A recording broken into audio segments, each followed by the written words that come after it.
Understanding the phrase, tight-knit group.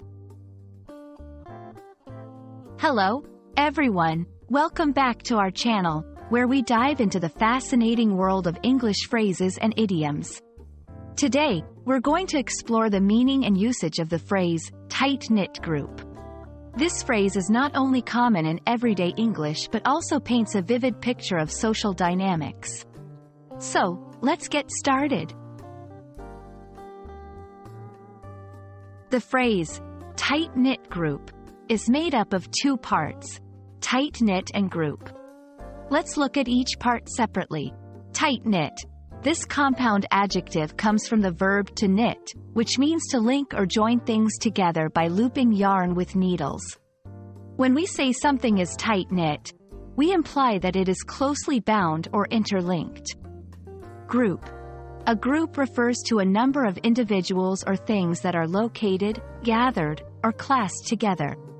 When combined, tight-knit group describes a social circle where members are closely connected or have strong bonds. Now, let's see how to use tight-knit group in different contexts. 1. Describing family ties. They are a tight-knit family, always supporting each other in times of need. 2. In a workplace setting, our team at work is really tight-knit. We collaborate effectively on projects.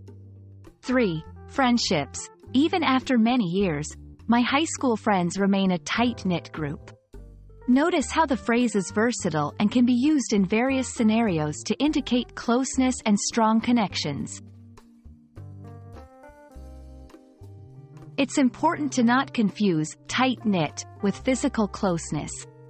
The phrase metaphorically suggests emotional or relational closeness, not necessarily people being physically near each other.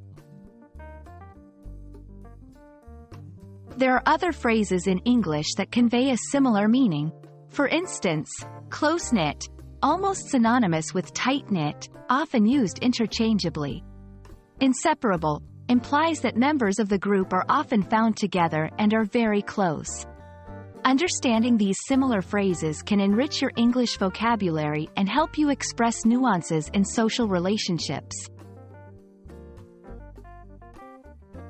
That's all for today on the phrase, tight-knit group. We hope this video has been informative and has added a new phrase to your English toolkit. Remember, language is all about conveying ideas and emotions, and phrases like this one are perfect for painting a clear picture in the listener's mind. Don't forget to practice using it in your conversations. See you in the next video, and happy learning!